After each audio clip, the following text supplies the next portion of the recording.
Siyaqina ngamandi nqwabanqwaba ngaphandle kwenkundla kamantyi yaseMonti abumvangela uTimoto Modose bevele khona namhlanje ujongene nogxothwa emva kokubanjwa kwakhe ngomgqibelo ngezityholo zokutyeshela imithetho yeziqinisekiso.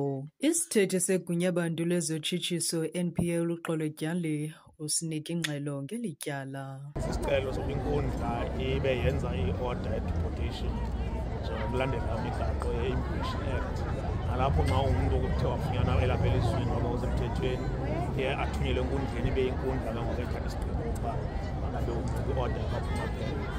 Simamele kwesicelo ke namhlanje singumbuso izingqina eliku-immigration officer ngoku engonamhlanje belisaphuphekwa ngemibuzo ikhona lapho ngomso ke saqhubeleka apho sinethemba noba ke iyawuqhubeka.